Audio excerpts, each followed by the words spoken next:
going into the Thanksgiving season is read some stories and some passages that would be synonymous with maybe giving thanks, or maybe are commonly referred to or preached as like a Thanksgiving message. And we talked about the 10 lepers last Sunday night, and that's a common passage that we think of when we think of thankfulness, because the one went back and Jesus said, "Where are the 9?" And this is another one that I think when I think of thankfulness, because this young man Mephibosheth had nothing.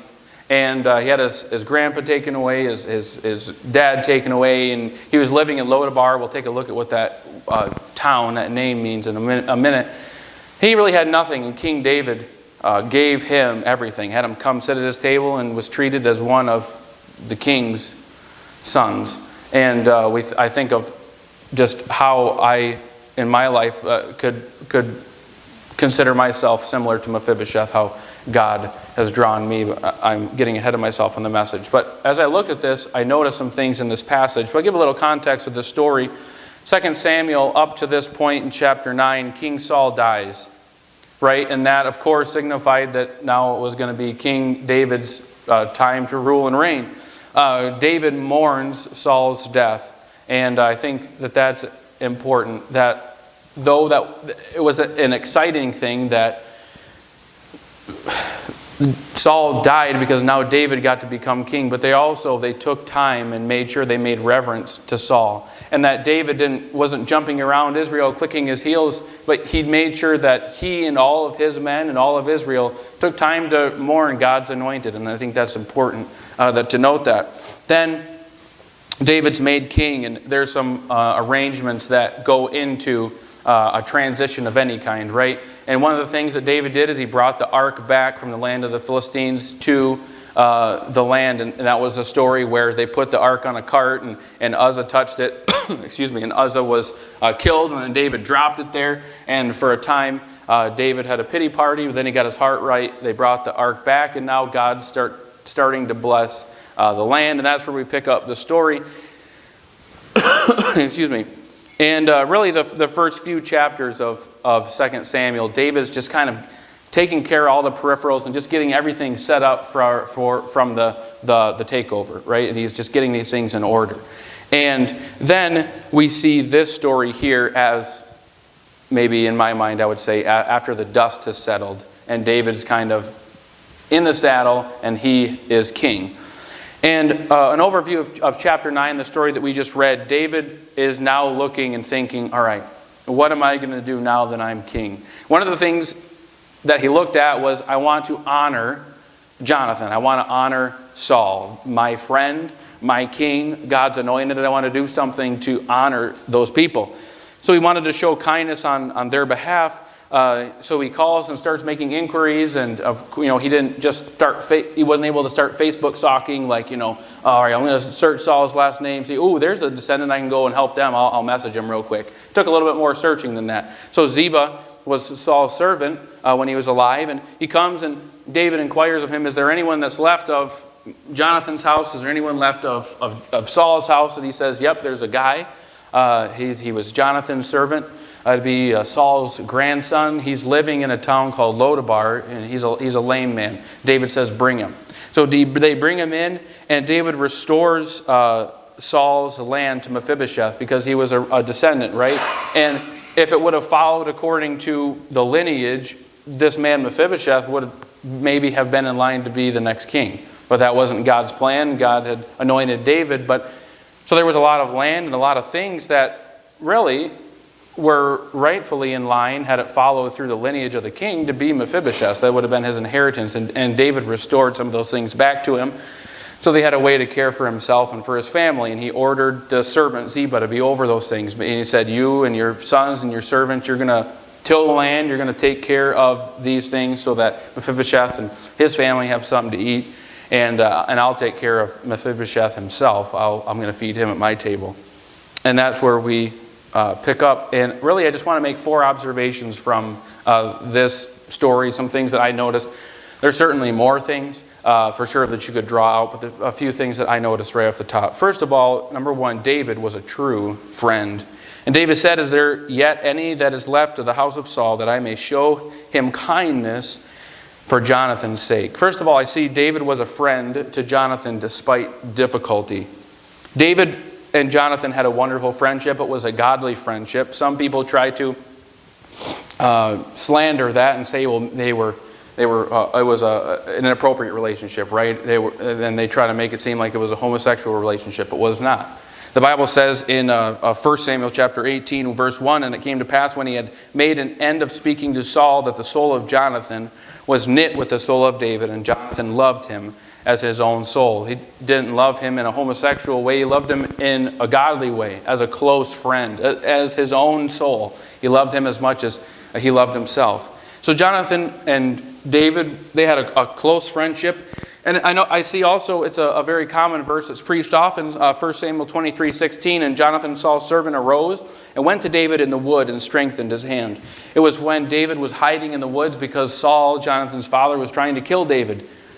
Not a bad idea if you're the king and the guy in line. You figure if you eliminate him, then he's not going to overthrow your kingdom. So, a good idea if you're not looking at it from the Lord's perspective. A poor idea if you're looking at it from the Lord's perspective. But Saul was trying to kill David. David's hiding, and David does a good job of hiding. He doesn't get killed. He's like the deer, the big bucks that I've been chasing this year. They did a better job of hiding than I was at finding them.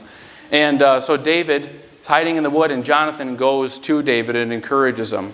And there were a lot of things that could have been roadblocks or points of contention between Jonathan and David that could have ruptured their friendship. David could have gotten tired after a while and said, dude, tell your dad to lay off. He's chasing me. I have to leave everything that I love, just a normal daily life, and I have to hide in the woods because your dad's trying to kill me. He could allow that to become a bitterness towards Saul that leaked into a bitterness towards Jonathan, but he didn't. David and Jonathan had a true friendship. And I see that they had a true godly friendship. He was a friend to Jonathan after Jonathan died. And that really shows how true the friendship was. I wrote this down. Friendship does not end in death, but true friendship is revealed in death. Oftentimes when you have a friend, they pass away, then what? You just don't hear from them anymore, and that's it. But David had a true lasting friendship with Jonathan, insomuch so much that after David took over the kingdom, after he got everything settled, one of the first things that he did was said, I want to honor Jonathan. I want to honor Jonathan's dad, who sought my life for years and years and years. I think of an illustration of that would be my grandpa. My grandpa had a good friend, Dan Grumley, who passed away and left Sarah and Kim, a young family, young girls. And my grandpa just didn't say, well, Dan's not here anymore. We're not in business together anymore. We're not hunting buddies anymore. So, it is what it is. But he stayed true to that friendship. He kind of stood in kind of like a dad figure to Kim and Sarah as they grew up. He walked Kim down the aisle and probably ran off a few guys when they started coming around when the girls got older. And talk about being scared to ask somebody about getting married. Some dads are pretty chill.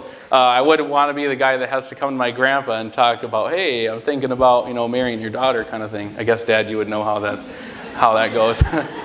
Dad's not smiling, so we'll just leave that alone. But he stayed true to his friend even after death, and that tells me that was a true friendship. That wasn't just maybe an acquaintance or a superficial friendship. That was a deep, lasting friendship. And I see that, and that encourages me with my friends when I have a friend to make sure that it's a real deal friendship. That it's not just something that where I'm benefiting from that friendship in some way, but that I'm a giver, and that if they were to pass away, that I would help them, that I'd be willing to help their family. Let me see. I think that's all I'll say there. Number 2, I see not only was David a true friend, but in this story I see a picture of salvation. A beautiful picture of salvation. You see a king who is looking to show kindness to someone that doesn't deserve it. You see he found a man that was in need of help, a lame man, Mephibosheth. Then the king went to where he was. Look at verse 4. The king said unto him, where is he? And Ziba said unto the king, behold, he's in the house of Machir, the son of Amiel, in Lodabar. And then, not only does he go to where he is and he bring him out, and then he brings him out of Lodabar. Then, verse 5, then King David sent and fetched him out of the house of Machir, the son of Ammiel, from Lodabar. Here's your little English lesson, or actually not English, Hebrew lesson for the day. I looked up the word Lodabar. What does it mean? It's a Hebrew word that is broken into two parts, lo and debar. The word lo in Hebrew is a common negation, meaning no. So lo means no. It's easy to remember. It rhymes, right? Lo, no. Then debar, D-E-B-A-R, is not really an independent Hebrew word in and of itself, but it's an amalgamation of several Hebrew words. Check this out. Great word, right? You like that? Debar, D-A-B-A-R, is a Hebrew noun meaning word or thing. Dober, D-O-B-E-R, is a Hebrew noun meaning pasture. And Deber, D-E-B-I-R, is a Hebrew noun that is a nickname for the holiest of holies in the temple. That means place of the word.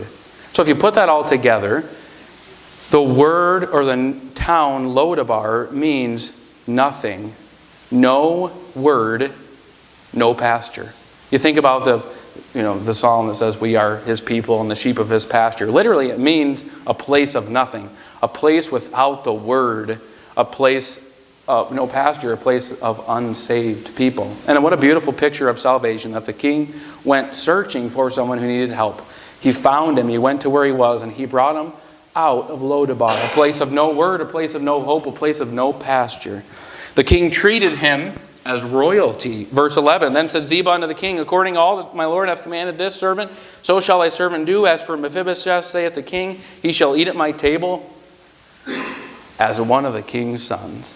And praise the Lord that the Lord found me in a place of no word, a place of no pasture, a place of nothing, and took me to his table and treated me as one of the king's sons. And then, how long did he do that? Verse 13, so Mephibosheth dwelt in Jerusalem, for he did eat continually the king's table forever. What a beautiful picture of salvation I see in this account of David showing kindness to his friend Jonathan. Also see something else, and if you're a mathematician, I said there was 4 things. That was number 2. We're halfway done, right? Number 3, Mephibosheth's actions in the king's presence. I notice what Mephibosheth does. It says at the beginning, when we are introduced to Mephibosheth, that he's lame, and then it ends at the chapter. Let's see, where are we at? Verse 13. So Mephibosheth dwelt in Jerusalem, for he did eat continually at the king's table. He was lame on both his feet. That's mentioned twice, so we know that. Anything that the Lord repeats, we ought to pay attention to, right? So we're supposed to realize that he was lame. He goes in front of the king. He has no idea why he's going in front of the king. For all he knows, the king is going to lop his head off in the court because he's part of the lineage that David had to get rid of in order to become king. He didn't know why he's there. And he probably was terrified, and he wasn't going to run away, right? So if somebody carries him in there, you're literally a sitting duck, right? My brother-in-law, this is taking a hard turn, but it's a story we're sharing. My brother-in-law Dylan did a turkey for Thanksgiving for some folks that didn't have a Thanksgiving at their church in Iowa. So he had these 2 turkeys, and he was going to butcher one for Thanksgiving, right? So first of all, he's a monster because he goes on social media. He takes a picture of the 2 turkeys and he says, which one should we have for Thanksgiving? And you could vote for left or right. So I voted for the right one, and that was the one that they decided to kill. So he's like, well, from what I saw, they put like a turkey in a box or something, and then they pull their head out, and then they cut the head off. So he's like, I didn't have all the equipment or whatever, and he's like, I don't really have any good knives. So he's like, I go into the kitchen, I get like this dull knife or whatever, and he's like, I put the turkey in like this box or whatever, cut a hole in it. He's like, I reach in, I pull the turkey's head out. He's like, I start hacking on the turkey's head, and I really couldn't get, no, this is not pet friendly or pet safe. Probably cut this part out of the message for online, but. So so everyone can just take a deep breath, all right? We're not going to have animal services coming and taking me away this year. Christmas. So Back to the turkey. Turkey's head's on the table. Dylan's trying to hack the jugular with the knife, and he can't get through. And he said, turkey just goes limp. He's like, all right, I finally got it.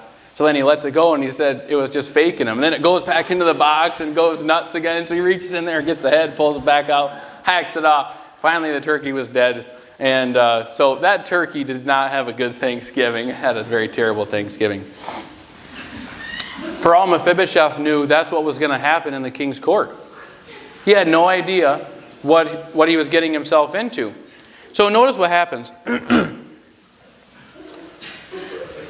Verse 6. Now when Mephibosheth, the son of Jonathan, the son of Saul, was come unto David, he fell on his face and did reverence. And David said, Mephibosheth, and he answered, Behold, thy servant. Mephibosheth is lame. Mephibosheth can't walk. If they had wheelchairs, he was in one. Maybe he was in a chair. And maybe the wheelchairs back then was just someone sitting in a chair and then someone on either side. Either way, he doesn't walk in there. Someone brings him in front of the king. And what does he do? He falls on his face in front of the king. He doesn't say, oh, I can't because of my condition. Right? That's what would have happened nowadays, right?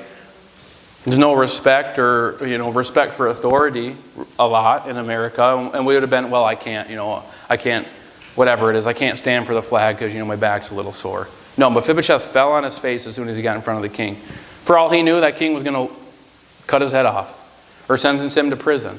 But he fell on his face because there was a respect for the position that David had. He didn't let his condition, he didn't let his past hurts, he didn't let opportunities for bitterness dictate whether or not he would honor the king.